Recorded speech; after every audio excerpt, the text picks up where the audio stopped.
Après avoir reconnu la mort du journaliste Jamal Khashoggi, les autorités saoudiennes plaident la bonne foi et reconnaissent une erreur monumentale, une erreur qui reste pour le moment sans véritable sanction.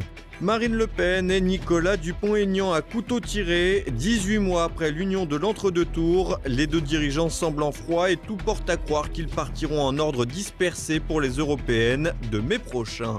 Après Rotherham et Rockdale, un nouveau gang de pédophiles pakistanais a été condamné en Grande-Bretagne. Des affaires qui s'enchaînent et cachent toujours le même fléau, l'omerta de l'appareil judiciaire. Madame, Monsieur, bonsoir. Riyad dans l'impasse Khashoggi. 3 jours après avoir connu la mort du journaliste au consulat saoudien d'Istanbul, les autorités du royaume moabite plaident la bonne foi et tentent de sauver les apparences. Un discours qui ne convainc pas les observateurs internationaux alors que la Turquie a promis de faire toute la lumière sur l'affaire. Thibaut Bastide. Voilà maintenant 3 semaines que la mort de Jamal Khashoggi agite la diplomatie mondiale. Après s'être obstiné à nier en bloc toute implication dans cette affaire, l'Arabie Saoudite a enfin fini par avouer le meurtre du journaliste critique du pouvoir. Changeant de version au fil des révélations, le royaume wahhabite martèle à qui veut l'entendre qu'il s'agit d'une erreur monumentale, tout en faisant bloc derrière le prince héritier Mohammed Ben Salman. Pourtant, la Turquie s'efforce de mettre à mal la défense de l'Arabie Saoudite. En effet, Recep Tayyip Erdogan a promis de faire toute la lumière sur cette affaire, alors que la directrice de la CIA se trouve en Turquie pour enquêter. Selon les dernières fuites turques, Jamal Khashoggi a été étranglé puis démembré quelques minutes après s'être entretenu au téléphone avec Mohammed Ben Salman. Un membre du commando aurait même servi de sosie en portant les habits de la victime pour faire croire qu'il avait bel et bien quitté le bâtiment comme l'avait affirmé Riyad après sa disparition. Et la version saoudienne a encore pris du plomb dans l'aile puisque certains médias affirment que le corps du journaliste aurait été retrouvé dans un puits situé sur le territoire de la résidence du consul saoudien à Istanbul. Malgré cela, la scène internationale qui s'est dite préoccupée par le sort réservé à Jamal Khashoggi tarde ou évite tout simplement à prendre la moindre sanction à l'égard du royaume wahhabite et en premier lieu les États-Unis. En effet, ayant d'abord estimé que la version de l'Arabie Saoudite était crédible, Donald Trump a depuis changé son fusil d'épaule, affirmant qu'il y avait manifestement eu tromperie et mensonge. Même son de cloche du côté européen. La France, l'Allemagne et le Royaume-Uni ont également souligné leur inquiétude, réclamant le besoin urgent de clarification. Si de nombreux acteurs internationaux ont annoncé qu'ils boycotteraient le Forum économique de Riyad, les répliques apparaissent bien faibles au vu de la responsabilité évidente de l'Arabie Saoudite. Et pourtant, les États-Unis, la France et le Royaume-Uni se sont montrés bien moins cléments lorsqu'il a été question de l'éventuelle implication de la Russie dans l'empoisonnement de Sergueï Skripal. C'est une union infernale. À 7 mois des élections européennes, le Rassemblement national et Debout la France se tourne toujours en quête d'une union que d'aucuns considèrent impossible, un rapprochement qui prend des airs de casse-tête. La course au rassemblement tourne vinaigre alors que l'union des droites a été tentée à de maintes reprises sans réel succès. C'est désormais l'union des patriotes qui semble plus compliquée que prévu. 18 mois après la présidentielle où Nicolas Dupont-Aignan a rejoint Marine Le Pen dans l'entre-deux tours, le torchon brûle entre les deux responsables politiques. Après avoir fondé la plateforme des amoureux de la France avec notamment Jean-Frédéric Poisson du Parti chrétien-démocrate, Bruno Nors du CNI ou encore Nicolas Dhuicq des Républicains, Nicolas Dupont-Aignan a continué sur sa lancée en annonçant qu'il conduirait sa liste avec des personnalités d'ouverture. Une annonce qui battait donc d'office d'un revers de main la proposition de Marine Le Pen consistant à figurer sur la même liste pour les européennes à une place non éligible. Sur ce point, le désaccord était alors évident. En effet, Marine Le Pen effectue depuis les dernières législatives son premier mandat de parlementaire française. Un mandat qui lui serait difficile d'abandonner pour un retour au Parlement européen où le parti est attaqué pour des affaires d'emploi fictifs. Du côté de Nicolas Dupont-Aignan, la donne est bien différente. D'une part, le redécoupage des circonscriptions lui laisse peu de chances pour espérer rempiler à l'Assemblée à la prochaine mandature. D'autre part, une stature européenne pourrait renforcer sa candidature pour la prochaine élection présidentielle. C'est d'ailleurs ce que craint Marine Le Pen face à la fuite de certains de ses élus vers le parti souverainiste. Cet été, Bernard Monod, député européen et conseiller économique du parti, avait claqué la porte du RN pour rejoindre Debout la France. Dernier casus belli en date, 2 autres eurodéputés, Philippe Loiseau et Sylvie Gaudin. Ils ont rédigé une lettre appelant à voter pour Nicolas Dupont-Aignan aux élections prochaines. Une attitude sanctionnée dans la foulée par leur parti par une exclusion. L'eurodéputé était pourtant une figure historique du parti avec plus de 30 ans de militantisme. Ironie du sort, tous les partants du groupe ENL au Parlement européen sont depuis partis siéger dans le groupe de Nigel Farage comme l'ex-bras droit de Marine Le Pen, Florian Philippot et ceux qui l'ont suivi. Au final, pour l'heure, Marine Le Pen semble perdre la main sur l'image de Rassemblement. Pour autant, on ignore encore qui prendra la tête de liste du Rassemblement national pour les élections européennes, même si la candidature de Louis Alliot apparaît désormais comme la plus plausible. Pour autant, même si Nicolas Dupont-Aignan a tout misé sur l'image de Rassemblement des tendances, rien n'empêchera Marine Le Pen de constituer une autre liste de Rassemblement. Dans ce cadre, l'ancien ministre des Transports de Nicolas Sarkozy, Thierry Mariani, pressenti pour figurer parmi les premières places, pourrait servir de figure d'ouverture. D'autres personnalités issues de la société civile, telles que l'intellectuel et essayiste Hervé Juvin, pourraient également en faire la démonstration. C'est en tout cas ce que sous-entendait Louis Alliot par téléphone lorsque nous l'avons joint. Pour lui, quand la liste du Rassemblement national sera publiée, Nicolas Dupont-Aignan passera pour un imbécile. Fin de citation. Fin de parcours pour le gang des pédophiles pakistanais en Grande-Bretagne. Après avoir sévi pendant près d'une décennie, 20 membres ont été condamnés pour de multiples agressions sexuelles contre des jeunes filles. Une affaire qui a bénéficié de la complaisance de l'appareil judiciaire. Thibaut Bastide. Rotherham, Rockdale et maintenant Huddersfield, les gangs pédophiles pakistanais n'en finissent plus en Grande-Bretagne. Alors que les scandales éclatent au compte-gouttes, voilà que 20 membres de nationalité britannique, mais d'origine indo-pakistanaise, ont violé et agressé sexuellement des dizaines d'adolescentes, toutes d'origine européenne, le tout sur près d'une décennie. Résultat, 22 viols ont été commis envers 11 adolescentes, dont les plus jeunes avaient 11 ans. Dernier épisode en date dans cette affaire qui a tardé à défrayer la chronique. La condamnation le 8 octobre dernier des 4 derniers membres par le tribunal de Leeds, les 16 premiers ayant déjà été condamnés précédemment. Lors de cet ultime procès, le pédophile en chef du groupe, Amer Singh Dhaliwal, a été condamné à la prison à vie avec une période de sûreté de 18 ans. Une affaire loin d'être anodine et isolée. En effet, elle rappelle tristement les récents scandales de viol commis à Rotherham ou Rockdale, toujours par des gangs pakistanais et toujours sur des femmes blanches. Des affaires qui avaient mis longtemps à éclore. En effet, police et services sociaux avaient rechigné à dénoncer les faits, craignant d'être taxés de racisme. C'est d'ailleurs en voulant dénoncer cette affaire que le militant anti-immigration et cofondateur de l'English Defence League, Tommy Robinson, a été arrêté puis condamné à plus d'1 an de prison avant d'être libéré dans l'attente d'un nouveau procès. Le motif officiel, atteinte à la paix publique. Pourtant, la complaisance de l'appareil judiciaire britannique sur cette affaire n'est plus approuvée. En effet, les médias ont été interdits de relayer ou même d'évoquer ces procès avant vendredi dernier.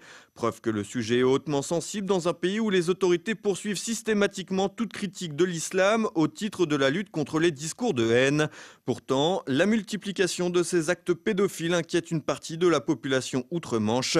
D'ailleurs, le ministre de l'Intérieur britannique, Sajid Javid, lui-même d'origine pakistanaise et né à Rockdale, a ordonné l'ouverture d'une enquête sur l'origine ethnique des gangs coupables d'abus sexuels sur mineurs qui font ravage dans le pays, alors qu'une députée du parti travailliste de Jeremy Corbyn avait été contrainte à la démission après avoir pointé le problème du doigt. Des propos qui lui avaient également valu des menaces de mort. Du nouveau dans les assiettes, face à la baisse de la consommation de viande, les industriels sont contraints de s'adapter. Entre montée de gamme et essor du végétal, le Salon international de l'alimentation se plie aux nouveaux enjeux de société. Viande de luxe et protéines végétales, voilà les nouvelles vedettes du Salon international de l'alimentation, lancé lundi à Villepinte en région parisienne pour 4 jours. En effet, comme l'explique Nicolas Transo, un des patrons de l'événement, il a fallu s'adapter au fil du temps aux habitudes de consommation. Le changement essentiel concerne bien évidemment la consommation de viande, avec une baisse de 12% depuis 10 ans selon le CREDOC, le Centre de recherche pour l'étude et l'observation des conditions de vie. Chez les cadres et les professions libérales, la baisse atteint parfois même les 20%. Si les transformations des modes de vie jouent un rôle, notamment avec la réduction des métiers purement physiques, c'est aussi le témoin d'un changement dans les esprits. En effet, beaucoup de gens s'inquiètent désormais d'un possible effet négatif sur la santé d'une consommation de viande trop fréquente. Une inquiétude en partie due à une étude de l'Organisation mondiale de la santé qui faisait un lien entre la viande et la charcuterie et le développement de certains cancers, de quoi refroidir. Les scandales alimentaires sont venus s'ajouter à ce désamour et entre les lasagnes au poney et les vidéos sanglantes de l'association L214, la question de la souffrance animale est devenue pour beaucoup indissociable de la consommation de viande. C'est face à cette convergence d'éléments que les Français achètent donc de moins en moins de viande et surtout, ils préfèrent acheter des produits de qualité. Et même s'ils sont plus coûteux, les consommateurs s'adaptent et en mangent moins. Le Salon international de l'alimentation a d'ailleurs fait la part belle à la viande maturée, un produit affiné plus cher, mais également plus parfumé. Dans le même temps, l'alimentation connaît également une arrivée massive des protéines végétales. En effet, malgré les débats autour des termes steak végétal, la réalité est bien là, les consommateurs se tournent de plus en plus vers des produits oubliés, comme les lentilles et les haricots. D'autres sont plus novateurs, comme le moringa, une plante considérée comme le végétal le plus riche en éléments bénéfiques pour la santé. La troisième très grosse tendance du salon est bien sûr la promotion des produits sans pesticides, même si le nouveau ministre de l'Agriculture, Didier Guillaume, a profité de son arrivée pour expliquer que le système sanitaire français était le plus sûr au monde. Et à présent, on passe à l'actualité en bref avec Olivier Frère-Jacques. Le cartel du jambon fait l'objet d'une enquête de l'autorité de la concurrence. En cause, un soupçon d'entente entre les grands de l'industrie de la charcuterie. L'entente fonctionnerait de la manière suivante. Le cartel exige collectivement des prix bas aux abatteurs, puis y vend les produits transformés à des tarifs plus élevés à la grande distribution. 2 fois gagnants, les groupes concernés s'exposent à de grosses amendes et peineront à redorer le blason auprès d'une opinion publique de plus en plus méfiante vis-à-vis du secteur agroalimentaire.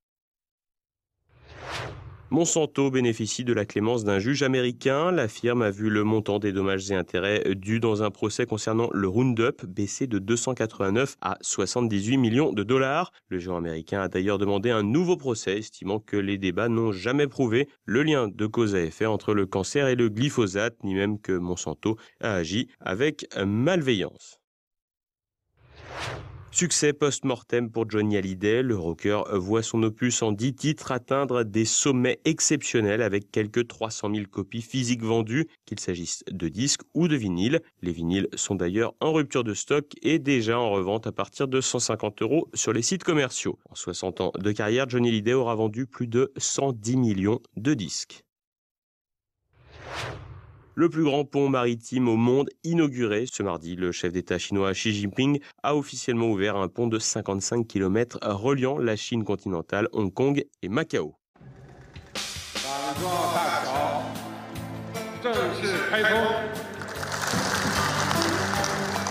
L'édifice alterne pont autoroutier et tunnel sous-marin. Commencé en 2009, ce chantier pharaonique sera ouvert au public dès mercredi. Le projet constitue en outre un approfondissement de la mainmise chinoise sur Hong Kong, ancienne colonie britannique. Et voilà, on arrive déjà à la fin de cette édition. Dans un instant, c'est le moment du Zoom du jour avec Combat pour l'hémisphère nord, un essai romanesque puissant. André Archimbaud nous invite à chevaucher le tigre pour lutter contre des archontes assoiffés de pouvoir dans la lignée d'Evola et de la sagesse orientale ancestrale. L'Ukraine, c'est donc le milieu de l'Europe et surtout, plus l'Ukraine va être explosive, moins les Européens vont s'apercevoir qu'ils font partie d'une Eurasie en devenir. Car ne nous l'aurons pas, le département d'État, ça fait maintenant pratiquement 60 ans qu'il a créé un département Eurasie. Pour les Américains, l'Eurasie existe. Pour Brzezinski, l'Eurasie existe. Ils ont tout de suite compris que l'Eurasie est un espace autarcique considérable, riche de ressources considérables, qui, s'il se réveille dans un objectif commun, représente un danger existentiel pour les États-Unis, comme d'ailleurs pour la Chine. Ce soir, vous pourrez également découvrir un nouveau numéro de La Petite Histoire. Christopher Land nous parle de la bataille navale de Trafalgar. Dès 17 h, la flotte franco-espagnole est détruite ou dispersée. L'amiral espagnol Churruca est tué, Villeneuve est fait prisonnier. Il suicidera de honte quelques mois plus tard, ce qui sera pas plus mal. Oui, je sais. j'ai aucune pitié. En gros, si vous voulez, ma pitié, pour faire une petite parenthèse, ma pitié s'est mise en mode désactivé, grossièrement de 1799 à 1815, hein, en gros. Mais rassurez-vous, je me soigne. Et autre bonne nouvelle de cette tragédie, Nelson est tué à bord du HMS Victory. Touché par une balle à l'épaule, il va mourir de ses blessures quelques minutes plus tard, sans avoir pu savourer son triomphe. Oh, comme c'est triste. En même temps, le mec meurt d'une balle dans l'épaule, quoi. Et si on devait tous mourir à chaque fois qu'on se prend une balle dans l'épaule, on mourrait toutes les semaines, quoi. Et pour clore cette page histoire, vous avez également rendez-vous avec Passé Présent. Anne Sicard et Philippe Conrad évoquent l'arrivée au pouvoir de Getúlio Vargas au Brésil et l'histoire de la marque de liqueur Marie Brizard. Ensuite, Arnaud Imatz revient sur les mythes et réalités d'Al-Andalus. Et puis évidemment, vous l'attendiez, une nouvelle chronique de la France de Campagnol avec Christian Combaz à suivre. C'est maintenant la fin de cette édition. Merci pour votre fidélité. À demain. Bonsoir.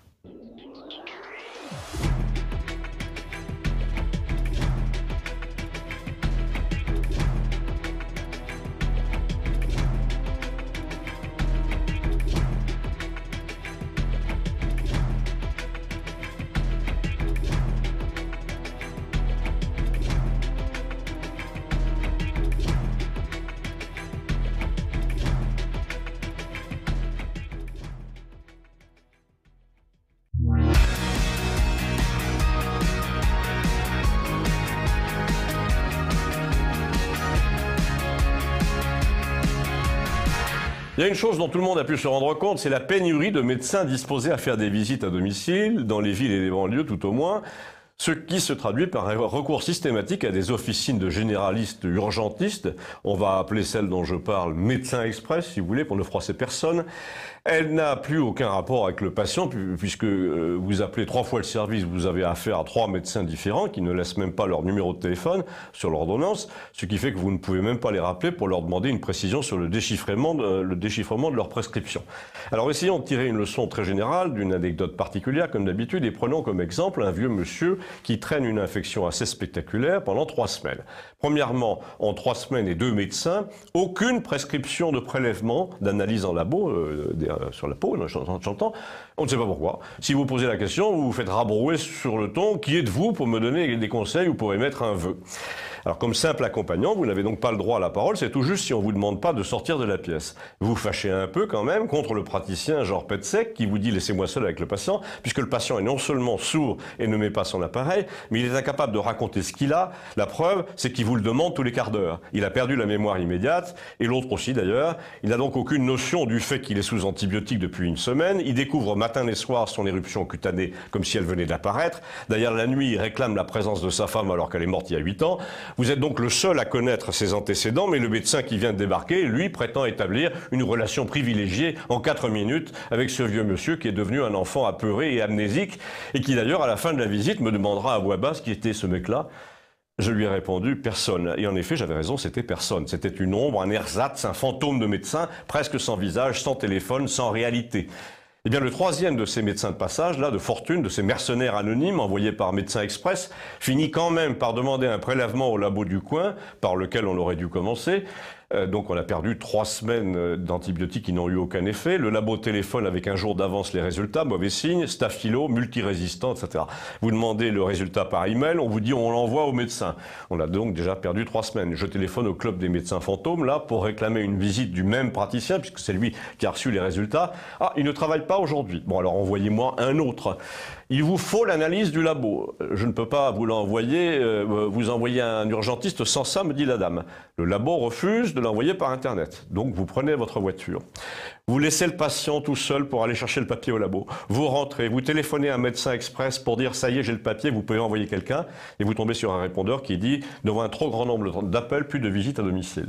Là quand même, vous avez un léger énervement qui vous prend. Vous essayez de téléphoner à un dermato, pas de rendez-vous avant la fin du mois. Et pendant ce temps, votre vieux monsieur là demande pourquoi cette agitation. Son t-shirt est maculé de sang. Quand vous lui tendez un miroir, il dit bon Dieu, mais qu'est-ce que j'ai? Donc 2 heures après, vous débarquez aux urgences du plus grand hôpital du département parce qu'on vous a prévenu partout ailleurs qu'il n'y avait pas de lit. La carte vitale, trou noir des urgences, rien ne se passe pendant 2 heures. Enfin si, le psychodrame habituel, des gens qui s'invectivent. Le vieux monsieur est très désorienté, il veut s'en aller. Une infirmière martiniquaise demande s'il y a des accompagnants dans la salle d'attente. Je suis obligé de me dénoncer comme tel. Vous devez sortir, monsieur, pour laisser la place aux malades. J'explique que le mien de malade est complètement perdu, qu'il va faire un scandale. On m'envoie dans le couloir, il fait un scandale, on me rappelle. On remarquera là que je ne décris pas le genre d'humanité qu'on trouve aux urgences, hein, mais c'est pas parce qu'il n'y a rien à dire, c'est parce que c'est interdit. 3 heures pour une infirmière, 3 heures pour voir un médecin, franchement on comprend mal pourquoi ce service s'appelle urgence. 2 fois, mon vieux monsieur, sur sa chaise, là, a plus ou moins tourné de l'œil dans l'indifférence générale. À la fin, quelqu'un a dû avoir pitié de lui. Il était le seul de son âge, 89 ans, au milieu d'une cour des miracles qui parlait toutes les langues et qui avait 30 ans de moyenne d'âge. Et là, j'avais envie de conclure en vous racontant que le praticien qui l'a examiné voulait que je sorte. Mais non, pour une fois, on est tombé sur un type intelligent qui m'a demandé qu'est-ce qu'il a. J'ai répondu, il a principalement 89 ans. Il a parfaitement compris, il a été bienveillant, efficace, mais c'est devenu l'exception. Ici, ça s'appelle Campagnol TVL, c'est sur YouTube, dites-le à vos amis, merci.